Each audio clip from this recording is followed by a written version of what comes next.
शासन तंत्र, उससे संबद्ध प्रधानमंत्री आदि सब ध्यानपूर्वक सुने।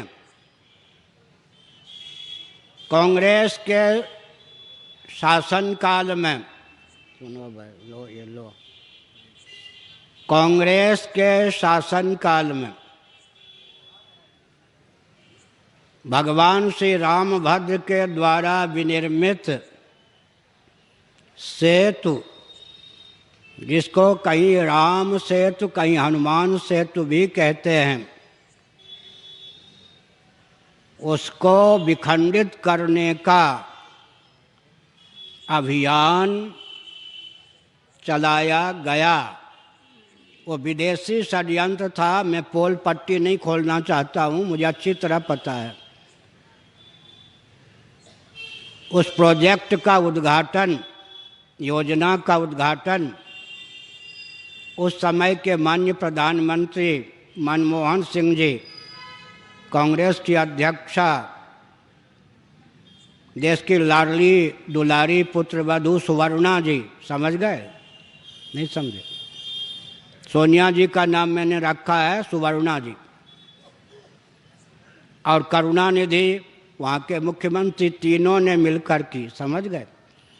श्री राम सेतु को विखंडित करने की योजना इन तीनों की थी, और विदेशी षड्यंत्र के कारण, क्योंकि नासा के उपग्रह के द्वारा जो श्री राम सेतु का चित्र प्राप्त हुआ, उसके बाद वहाँ के मान्य वैज्ञानिकों ने घोषणा की 17.5 लाख वर्ष प्राचीन मानव निर्मित यह सेतु है। इसके देखभाल ठीक ढंग से हो,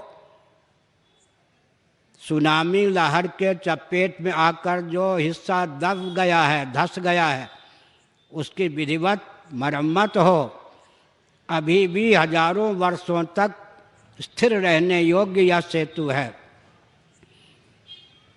अगर हम अमुक अमुक पुराण के आधार पर विचार करें तो कल्प भेद से भगवान रामभद्र का अवतार कभी त्रेता युग के प्रारंभ में तो कभी त्रेता द्वापर की संधि दशा में होता है। त्रेता युग के प्रारंभ में भगवान रामभद्र का अवतार मानने पर 17.5 लाख वर्ष प्राचीन ही श्री राम सेतु सिद्ध होता है। विदेशी तंत्र को आर्थिक उत्कर्ष के नाम पर प्रसन्न करने की भावना से राम सेतु को विखंडित करने का अभियान चला। थोड़ा ध्यानपूर्वक सुनिए। आज भी वहाँ ऐसी वनस्पतियाँ हैं, अमुक अमुक अनुपात में मिला देने पर तैरने वाले पत्थर बन जाते हैं। थोरियम अणु ईंधन, थोरियम का भंडार हमको विश्व में सर्वाधिक समुद्र के तट पर रामेश्वरम में प्राप्त है, उस सेतु के कारण, समझ गए? आर्थिक दृष्टि से अगर थोरियम का दुरुपयोग ना हो, राजनेताओं के द्वारा, ठेकेदारों के द्वारा, व्यापारियों के द्वारा, तो अणु ईंधन ऊर्जा में विश्व सर्वोत्कृष्ट राष्ट्र सिद्ध हो सकता है। लेकिन भारत में वह क्षमता नहीं कि अपनी मेधा शक्ति, रक्षा शक्ति, अर्थ शक्ति, कृषि गौरक्ष, वाणिज्य और श्रम शक्ति का सदुपयोग कर सके। मैंने आर्थिक विशेषज्ञों से संपर्क किया। आर्थिक दृष्टि से भी वह योजना घातक सिद्ध थी। पर्यावरण वेत्ताओं से संपर्क सिद्ध किया, साधा। पर्यावरण वेत्ताओं ने हमसे कहा, संदेश दिया, पर्यावरण की दृष्टि से भी सेतु का विखंडित होना घातक था। और ऊर्जा विभाग ने भी कहा, रक्षा विभाग ने भी कहा। यहाँ तक मेरे पास संदेश आया, जब तक सेतु सुरक्षित है तभी तक रामेश्वरम सुरक्षित है। समझ गए? सेतु का विखंडित होना रामेश्वरम का समुद्र में डूबना है। सारी बातों को ताक पे रखकर हठीली कांग्रेस सरकार ने विदेशी तंत्रों की दासता स्वीकार करके सेतु को विखंडित करने का हठ लिया। माननीय उच्चतम न्यायालय ने सलाह दी, अगर अमुक प्रोजेक्ट को क्रियान्वित ही करना है तो स्थान बदल लो ताकि सेतु विखंडित ना हो। केंद्रीय शासन तंत्र ने हठयोग का परिचय दिया। मैंने चीन की सीमा से लेकर रामेश्वरम तक यात्रा की। जब मैं दक्षिण भारत पहुंचा तो करुणानिधि ने वक्तव्य दिया, कहीं हमारे फाइल में वह सूचना होगी, पुरी के शंकराचार्य राष्ट्रद्रोही हैं, अंग्रेजी में उनका वक्तव्य था, उनको हम राष्ट्रद्रोह का दंड देंगे। और टी.एन. बालू जो उन्हीं के दल का कांग्रेस में जहाज परियोजना मंत्री था, उसने दिल्ली में कहा हमको लक्ष्य करके राष्ट्रद्रोही हैं ये, इनको राष्ट्रद्रोह का दंड दिया जाएगा। समझ गए? राष्ट्रद्रोह का दंड दिया जाएगा।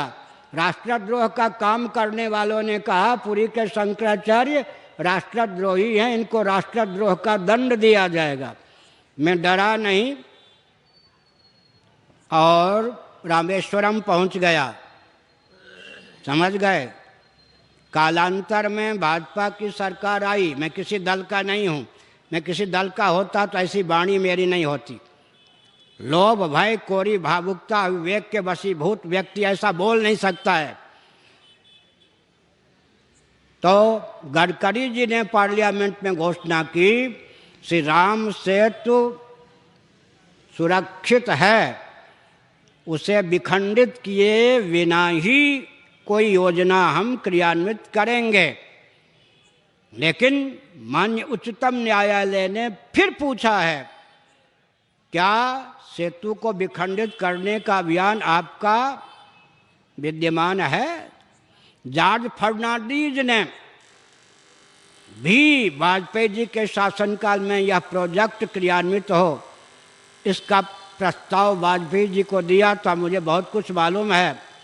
तो मैं एक संकेत करता हूँ, भाजपा अपनी घोषणा के विरुद्ध श्री राम सेतु को छूने का, उसे ध्वस्त करने का, विखंडित करने का साहस न करे। हम अभी जीवित हैं और अरबों वर्षों तक, करोड़ों वर्षों तक हमारी परंपरा उद्दीप्त रहेगी। इस अत्याचार को हम कथमत सह नहीं सकेंगे। आर्थिक दृष्टि से भी हानि के अतिरिक्त लाभ नामक कोई चीज़ नहीं है। फिर सज्जनों सुनिए, भगवान राम भद्र के द्वारा, वो जहाँ सच्चिदानंद स्वरूप सर्वेश्वर हैं, सारी सृष्टि बनाई गई। लेकिन श्री रामावतार में दक्षिण भारत में केवल उनकी दो कृति, पहली कृति राम सेतु, आपको पता नहीं होगा, हमने श्रीलंका के सरकार, लंका से भी संबंध स्थापित किया। श्रीलंका ने कहा बिल्कुल ऐतिहासिक सेतु है, राम जी के द्वारा निर्मित सेतु है, इसके टूटने पर हमको आघात लगना ही लगना है। हमने संयुक्त राष्ट्र संघ को शंकराचार्य के पद से पत्र दिया। संयुक्त राष्ट्र संघ ने जो हमको उत्तर दिया, संयुक्त राष्ट्र संघ का नियम है राष्ट्रपति या प्रधानमंत्री हों देश के, उनके पत्र का उत्तर दिया जा सकता है। लेकिन संयुक्त राष्ट्र संघ, विश्व बैंक, ये सब हमारे पर बहुत आस्था रखने वाले हैं। संयुक्त राष्ट्र संघ ने जो हमको पत्र का उत्तर दिया, हमारे मठ में किसी फाइल में होगा, तो हम एक संकेत करना चाहते हैं सज्जनों, श्री राम सेतु विखंडित करने की परियोजना अगर भाजपा की गुपचुप है, उसे निरस्त करने का प्रयास देश पर नहीं अपने ऊपर कृपा करके करे।